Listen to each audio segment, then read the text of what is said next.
the word no needs to be fuel and not stoppage.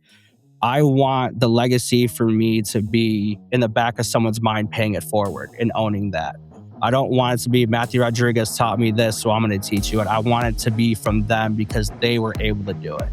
I want them to own that in growing somebody else, because there's plenty other me's that were told no along the way.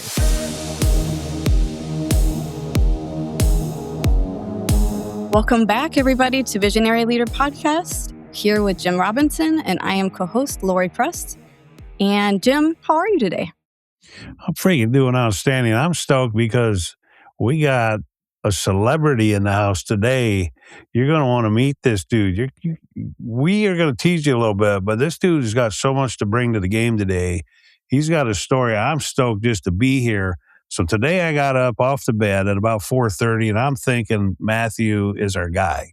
I'm literally thinking all this morning, and I've been reading about him. I seen a picture of something his kid created that looks like a Whataburger thing. He posted this thing. It's freaking amazing. And I can tell you, this is going to be a great show. Crank up the volume, pull over. You're going to want to hear what this dude's bringing to the game today. I'm stoked. That's awesome. Matthew Rodriguez, we're so glad to have you here today. And so let me tell you a little bit about Matthew. And this is a bio that I think we need to save some time here. It could go on because there's so many good things to talk about, Matthew. So I'm just going to share a little bit about what I have about you. So you are a grounded leader. You share your perspective in operations, vendor management. You've gone from the field to strategic operations. Your career includes service, maintenance, engineering, hospitality, KFC, and now you work with and for Whataburger. Whoa. So tell me more. Tell us more about you. This is just scratching the surface here. So help us understand a lot more about you. So I actually started delivering fitness equipment at probably 17, 18, started doing that, got into the service side of things, really learning it. My uncle and my dad both owned a company in Chicago, Illinois. And from there, I just started learning fitness equipment, really how things were working. Wanted to move to Texas 9 years ago. Never looked back with my now wife and my son. And it's just been amazing. It's been every opportunity. I feel like I've been running nonstop for the last 10 years, and it's been a blessing. You know, I really got into the fitness side of things. From there, I learned buildings, and buildings just really lit something up in me when it came to really learning how things operate. Wound up going to night school for HVAC. Just never stopped. Any class that was thrown my way, I took. Any opportunity I found, I took. And, despite the many's, I cannot do that, I did. You know, there was a lot of no's. There was a lot of, I'll never get there. And it hurt for a bit, but then I proved them that I could. And, it's just been an amazing blessing for sure. That's awesome. So what is your motivation you're going to tell me no, but I'm going to go do it because I heard that. So tell me more about that. It would sting. Majority of my life, I was told that I can't do certain things. And for a while, I believed them. The one thing that I had going for me was I wanted to work. My work ethic never got in the way. I never let anything in the way of my work ethic. It was the most important thing to me because that's how we ate. That's how we paid the bills. For us, if we didn't grind as hard as we could, we weren't eating. And from that perspective, I kind of just applied it and never stopped running. I've had people tell me that I'll never be nothing more than a technician. And I believed them for about 3 hours and I kept it going. Like it was tough, but we got there. And I'm thankful to have a wife as strong as she is. It really was my biggest cheerleader in my corner, because if I didn't have her, I probably would have believed them, but she definitely showed me different. All they say, man, is just drop the T. You hear can't, you just drop the T and it just converts to can. Yep, exactly. That's it. Exactly. It's simple English language. Drop the T, man. Let's go. It's a can thing, and that's really what you got to do. You got to convert it to a can. I love that. Absolutely. Yeah. And you probably from your family business saw that work ethic. Yes, absolutely. My uncle and my dad they grinded all the time. My uncle would go 7 days a week. My dad would as well. And my uncle's company, it was his company. So he was nonstop. He showed me it was possible more than anything. So how'd you escape Chicago, man? I grew up there for a few minutes, and I say a few minutes, and I use that term loosely. I grew up in South Chicago, and so when I was a kid there, I was 5, so that's 50 plus years ago. And South Chicago was no joke then, and it's even tougher today. And God bless the people that are still surviving there. But how'd you get out? Why'd you say enough? And Chicago, I got to go by. It was one of the hardest decisions I ever made. You become very comfortable in certain situations. I'm from the north side of Chicago. Definitely grew up a Sox fan, became a Cubs fan. I can't lie. Hey, whatever, man. Don't be jamming that. Come on now. The Brewers are just a little to the north. Come on. But I met my now wife, and we both knew that there was something bigger for us. My brother had already lived in Texas for, I want to say, 4 years at that point. And he was always begging me to move to Texas. And, Chicago was Chicago, and I loved it while I could, but it definitely did not love me back. Texas welcomed us with open arms. And despite the first 2 years it was tough. It was definitely tough the first few years out here, but I think I needed to go through that to appreciate so much more now. So I'm not looking back. I tried. My wife would have let me in the beginning, but now I love Texas. Yeah, it's kind of crazy. You touched on a cool point right there. The tough part, right? That 2 years was that tough part. That tough part is what sets us up for a potentially brighter future, bigger impact, more influence. I know Lori's going to drag this out of you, but some of that stuff that happened for us, that 2 years you just talked about, that stuff is really the setup for the win. It's literally the change. Without being humbled, there's very little chance we're going to lead and inspire impact and change and influence. And that is a cool piece that you touched on. We got to tear this open, Lori. Let's go. I'm ready. Are you ready? Are you ready, Matthew? I'm ready. What made that so challenging? Can you just give us a little bit of an insight into that time frame for you? So when we first moved to Texas, we came here with what was so-called guaranteed jobs. We moved out here, leaving a lot of things behind. The only month's rent that we had to come to Texas. When we finally did arrive, the jobs fell through. Wow. We had, there was a lot of panic.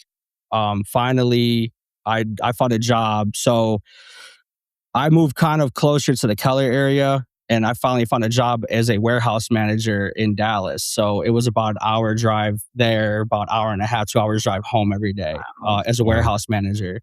And my wife couldn't find a job right away. She's a medical assistant, but it was really tough in the beginning.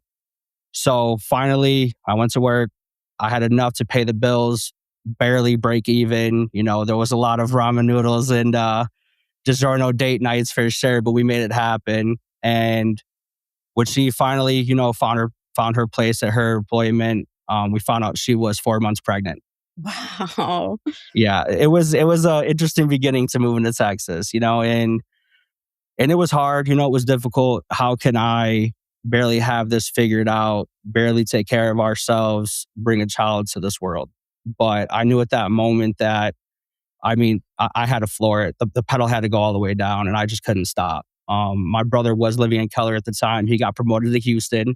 So here we are at this point, us two with a baby on the way by ourselves. It was tough. It was a lot to deal with, but she's amazing. She kept my head up through the whole way, and just because of that, I wanted to never stop doing as much as I could for both of them. My son that was going to be on the way, and my wife that's been amazing.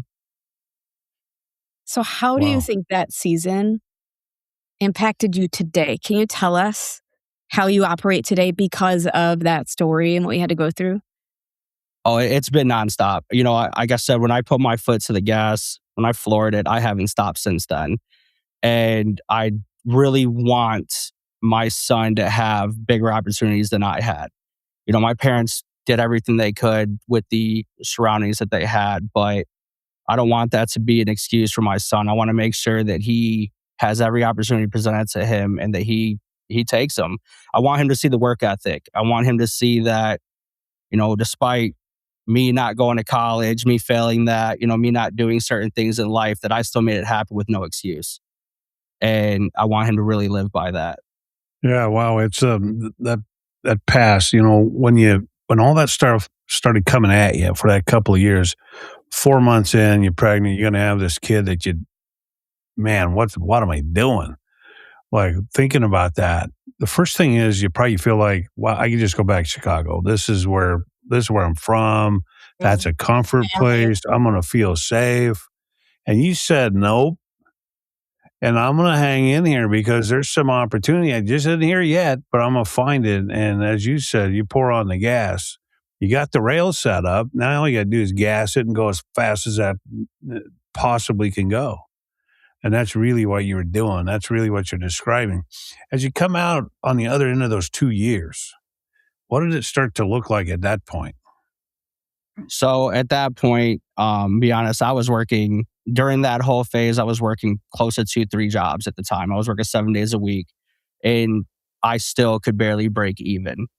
So at this point, I'm a service technician for a company, and when after hours of that, I would take my personal car and go do other jobs, side jobs, as much as I could. Saturdays and Sundays, I was a contracted employee doing my own jobs as much as I could. I was trying to really it was chasing bills more than it was trying to build a safety net. I would work 60 hours a week and break even. And it was tough.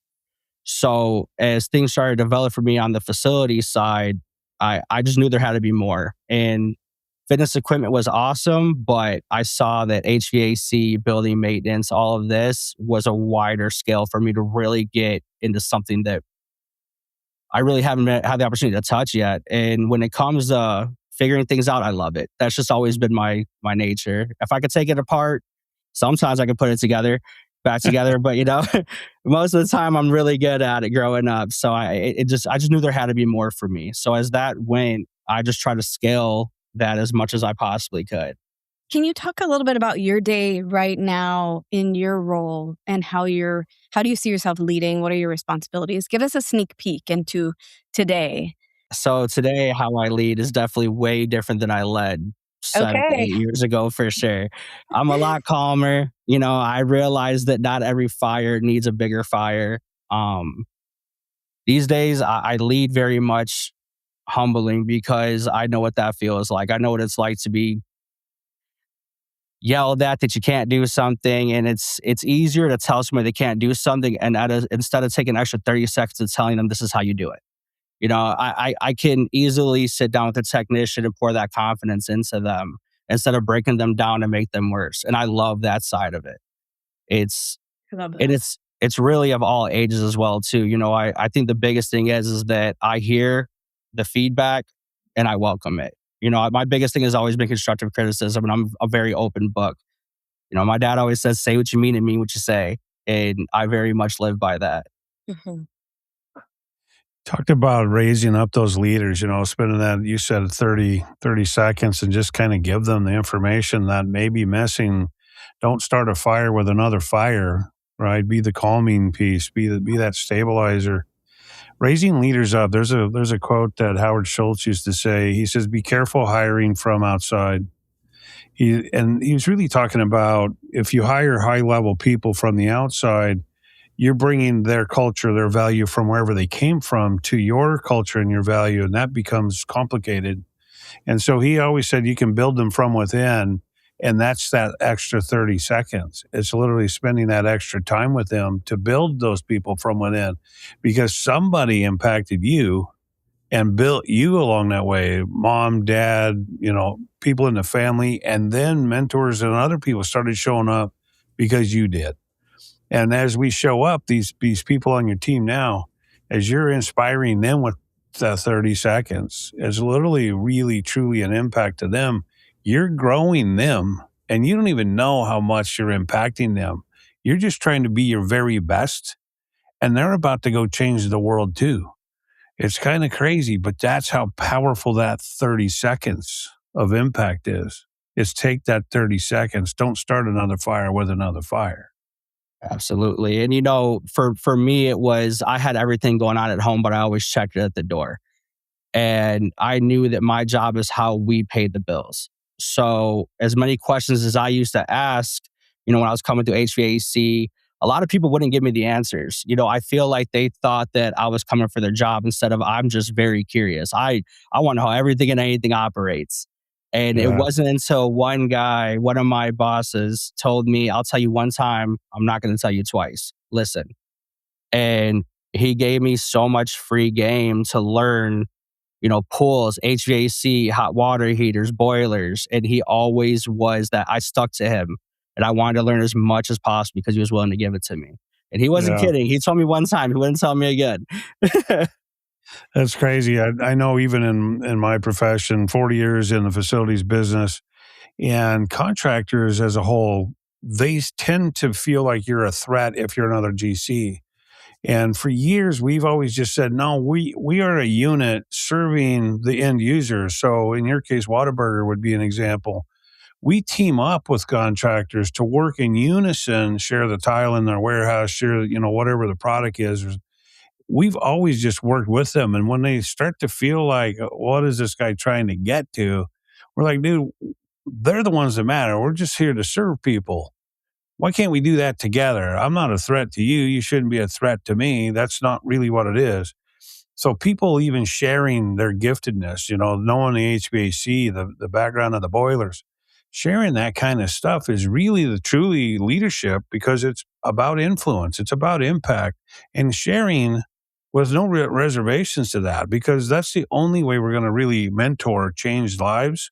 That's going to ultimately change the end user or whoever we're ultimately serving. But we got to do that together, man, not feel threatened by that.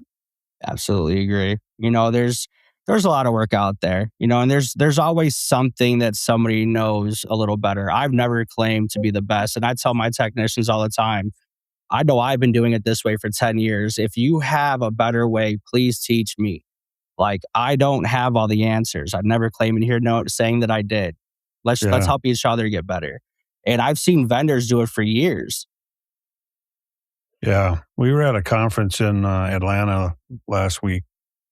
We were at Chick-fil-A's headquarters, and they call it the support center. It's their corporate facility. It's an amazing facility, but they did a great job hosting a bunch of contractors. And the one thing they really talked about, one is excellence in facilities. How do you achieve that? One is doing great work, of course, and then communicate at a great level, which is whatever their level they tell you it is. And so being able to communicate real time and being able to execute high quality work is really the identifier for them. And they also implied and continually drilled in, they're looking for the true partnership in the value engineering in the ultimate repair of their facility. They're not saying here's the only way. They're saying here's one way. Can we even value engineer this to go from $5,000? Can we get it to 4,500? Can we get it from 1,000 to 800? And they want the participation. That's a true partnership. That's a give and take. And there's a contribution to that because somebody on the team may have a better option at that point. Like, hey, what about this idea? And theirs was as simple as instead of putting concrete in the whole queue line, is do a section of asphalt and then go concrete. And I'm like, wow, that saves $3 or $4,000. That's instantly on a build. That's massive. And who was thinking of that? Some of the GCs in the room, of course. And now we all think that way. It's literally the sharing, no reservations to that. So I got a question and talking about leadership and building these people. How are you identifying your team? So I presume you have in-house techs Yes. and then you have outside contractors as well as support. And how do you identify on your team, like, wow, Mary or Johnny or whoever that may be, like they're ready for that next level of responsibility? Like, how do you identify that? And then how do you define the ones that may still be entry level that you need to work on and build on? How do you define that, or how do you identify these people? I try to tap in with, most of my technicians daily. I try to make sure that they're all aligned on certain things, but it's all about communication. I have quite a few that like being in the back of the room and don't like talking. I have quite a few that I can't get off the phone. Like they give me over information. They're excited about it, but it's, and that's kind of the ones that I really want to pour into because I feel like they're right there. I feel like to them, they really see the vision. They really get excited like I get excited. But I don't steer away from the ones in the back of the room either because I want to pull them to the front of the room and I want to see, okay, how do we get you up here to get excited to this level? So I kind of approach them differently for sure because the ones in the back of the room may just not know or may not have the confidence that they can actually take that step towards leadership. The ones in the front of the room, they have all the answers all the time, but they're still fine tuning because that excitement, sometimes can overlook a lot of big steps. So I definitely try to differentiate the two and really pull on that. I can't applaud that enough, because the people that are, so we have different personalities, right? So everybody's a little bit different. You've got people who will assert into any situation and they're going to kind of push forward to get what they need. And then you have the people that withdraw to get what they need within themselves a lot. But if you tap into the quiet, they'll unpack, they'll start to trust you, and they'll start to have that relationship with you where they're comfortable to just share, this is what I'm interested in. I've seen it in my career. And it's just these different personality types. So I love that you're looking at them as individuals and what they can do and how they can help you solve problems and what they want. I think that's amazing. Ultimately, what I realize... I'm sorry, go ahead. Go ahead, Matthew. What I realize is that CMMSs, more than anything, will scare a technician away. You could be the best technician, but you throw a CMMS in front of them and they feel like they're just no longer good at this job.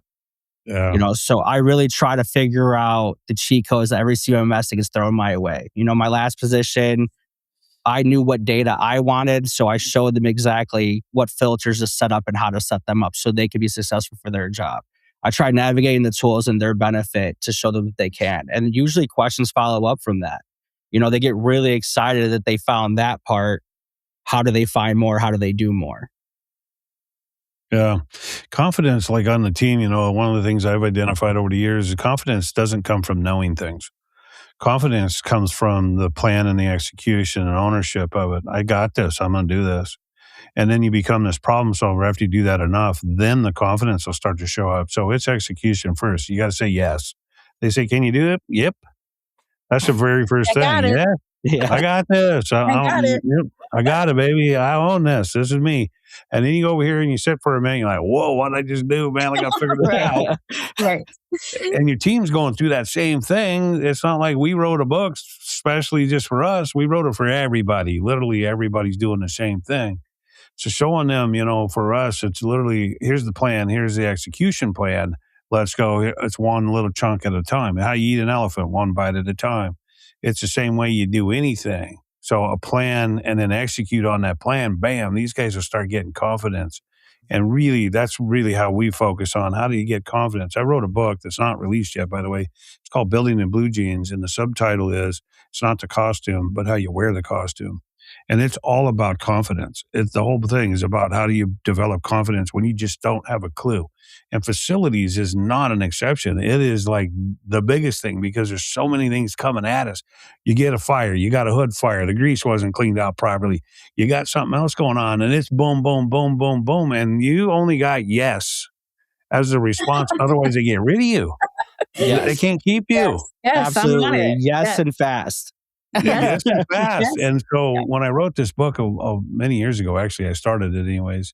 It will be released hopefully in the next 12 months. That's the focus. But it's now we don't know. We're going to keep you accountable. We know. I say I want to release it on my dad's birthday because that's really where I really got this was this drive.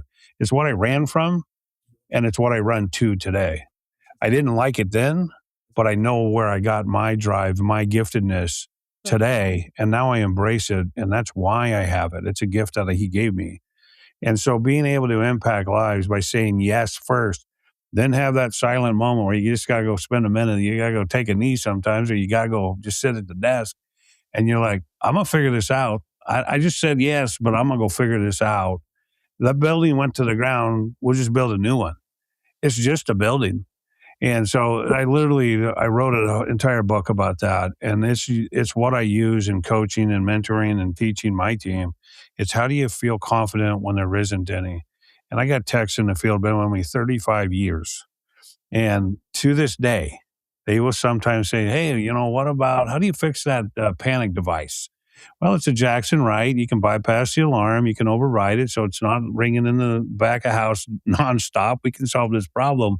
But you literally got to hold their hand sometimes and convince them that yes is a safe place. Not, I don't know.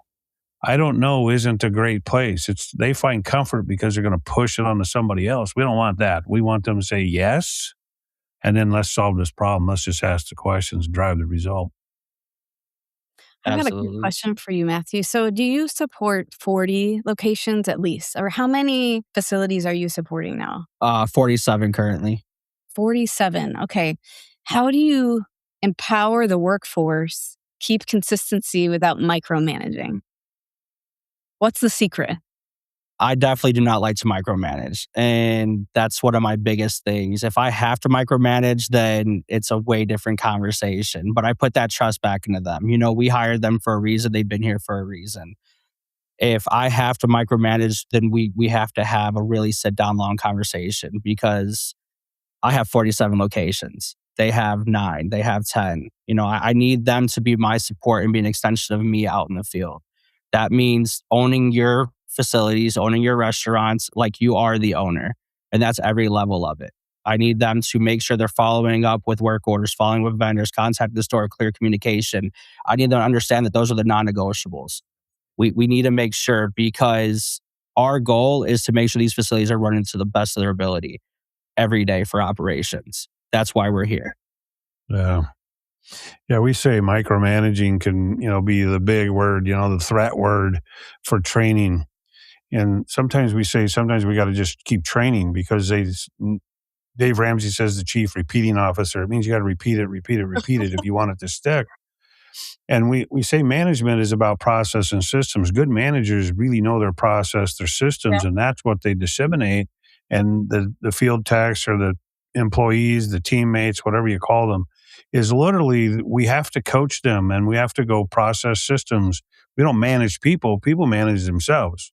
But we do a good job managing process and systems. And if they screw up the process and systems repeatedly, it's on us as managers to change the system, make it a better process, make it a better system. And then we say leadership is truly about influence. It's about influence and impact. It's like, how do we impact them to grow to their next level? That's leadership. Following a set of standards is management. Micromanaging could be training. And sometimes that's painful. For me, I tell my people, I'm like, dude, if I get stuck managing, bro, I'm in trouble, because I hate that space. I like the impact. I like the influence. I love to be in that leadership space. That's where I come alive. I get louder. I talk faster. There's all kinds of things going on. But you put me in that management space, you may as well give me a box of tissues, because I'm going to be the guy whining in the corner and start crying about it. Are we done yet? I can imagine without those systems and process, I know in my experience, we can't function. Yeah. Can't function. People are confused. Expectations aren't clear. When you start to put that order in place, you can scale it, right? So then you can scale. That's where that comes into play. But without it, so I imagine your systems that you have and everybody knows what they are and they're clear on their roles is what allows you to have 47 facilities that you get support.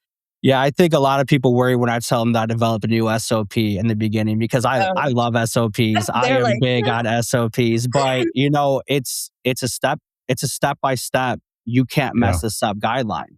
And you may be skipping a step in the process and you never even realize it, which is why you're stressed that it's never coming out the way it should. So I try literally to the bare creating any SOP possible. I love them. And it's yeah, it's a gift and a curse for me. It's why Whataburger fries and burgers are the same no matter which one you pull through. Exactly. Yes. It's SOP. Right? Yep. Without a process or a system, I'm telling you, man, you'd get a pizza out the window when you thought you were getting a cheeseburger. Come on. Yep. Absolutely. Too crazy. What do you got, Lori? What do you got on the tank there? So I think we talked a little bit about growing your team. What do you think are your so for me, I operate in values, right? What's most important to me, and that really grounds me in the way of my choices, how I spend my days, what I say no to, what I say yes to, and it just keeps bringing me back. If I say my family's a value, then I need to have that be true in my actions, right? So I'll spend time with my family X amount of times. What are your values? Tell us about that. Maybe if you have a top 3 values you live by right now. I heard family, not to put words in your mouth, but I heard a little bit about that amazing family. Yeah. So family, for me for a while, I thought that me going to work 60 hours a week and providing, that I was ultimately doing what I needed to as a man, as a husband, as a father. I'm starting to learn over these last couple years that that is not how I'm valuing my family. Value my family is showing up for them, is to kind of put that phone to the side and spend that time with them, be in the moment, not go to the park and be on my phone taking work orders. Like, I needed to separate that. So I am going to say right now, family is my number one value, and I'm going to establish that and put that over really a lot of everything. Um, family, work is, I definitely value work. I love Yeah. facilities. Like, I am big in this field, and as much as I can learn, I'm trying to. At RIFMA, every class that I could take, I was on it. When it came to AI conversations, I was there. When it came to group conversations, I was there. Networking with everybody, it was amazing. So I really love this field, and I just want to see it excel the way that I know it's going to the next couple years for sure. Right. As far as a third one, I don't even know. That's okay. You got top two. They really help us align our life. And that's how I found. So you don't stray too far to the left or the right, but you stay where you need to be. If you had going for a value bomb, Jim. So one big tip for our listeners and viewers, what would you say to them from your journey and your leadership experience? Close us out with something like Jim says is like a big value bomb. You got to get the value bomb out of you, man. We're looking for that legacy. When you depart this world in another 50 years, when you just can't do your job anymore, what's that legacy look like, man? What is that value bomb you're going to leave? There's the text you have now or your kid. I mean, what are they going to say? Dad did this, man. And that's how I got impacted the most. The biggest thing for me is I want them to know that the word no needs to be fuel and not stoppage. I want the legacy for me to be in the back of someone's mind, paying it forward and owning that. I don't want it to be Matthew Rodriguez taught me this, so I'm going to teach you it. I want it to be from them because they were able to do it. I want them to own that in growing somebody else, because there's plenty other me's that were told no along the way. A lot of them listened, a lot of them didn't, and there's people ahead of me, there's people behind me, and I want them to know that they can. So for me, the biggest thing that I want to leave, and especially for my son to know, is the word no. Don't let that hold power over you. Overcome that no. It's just somebody in your way, and it's another hurdle to jump. You'll get through it. That's freaking awesome stuff, man. That's juice. Yeah. Jim, I'm going to shift to you, actually. What is something amazing you've heard today that you would recap and say, we have to just hold on to this? Your value. Okay. Well, this got a little weird for me just a minute ago when you started talking about put the phone down, be present with your family. My chair was like on fire. Like my seat got hot. I'm like, man, you get in a hot seat. I'm like, dude, this is my brother just calling me out, or what's he doing right now? Because I'm terrible at that. And so Matthew just had an impact on me to rethink things like that. Like it's something small. He probably didn't even think this way, but he just said something that truly impacted me because I'm guilty of that. I can go to the park and I'm staring at my phone because I'm trying to stay current, or I'm reading the content. And that really was a big thing. Put the phone down, be present. As many other leaders have always said, be where your feet are. It's literally be present where your feet are. Mentally, be present where your feet are. And that kind of spoke to me. And I was going to say, yeah, my seat got hot, man. What are you doing right now? Are we calling me out on my show? Come on. But it's those pieces sometimes that we all need, just those little tidbits once in a while. We need to be reminded sometimes. It's the chief repeating officer, as Ramsey calls it. It's literally those opportunities and those little tidbits that's really what changes the world. It's literally changes us. A leader to leader right now. He just had an impact on me. And that's what I do. I'm a leader. I'm called to do what I do. But Matthew just had that impact on me. So to that point, to the listeners, put the phone down, be present. That's really one little takeaway for me today, but be present and learn everything you can. Matthew just told us, man, drop the T, go with the can. And if you put this name together, this sounds much better. Matthew Rodriguez can. Yeah, there you go. Or Matthew Rodriguez can't. That just sounds weird. But if you say it all together, Jim Robinson can, Lori Prust can. Yeah. If you throw the T on there, it screws everything up. We don't need an apostrophe. Get rid of that. It's a can thing. And I appreciate Matthew's contribution today. If you want to learn, you just go do it. It's period. End of story. Go learn everything you possibly can. Facilities and otherwise, hospitality, food restaurant, it doesn't matter. Go learn everything you can. Yeah. Matthew, we're so grateful you were here. I love your story. Love that you pushed through no matter what. And even in that hard time, because look where you are. So leaving a legacy. Thank you we're so grateful much. for you. We're so glad that you joined us today. One last piece. Go tell your mom and dad they did an amazing job raising one of the best kids in the world. That's what you want to tell your mom and dad.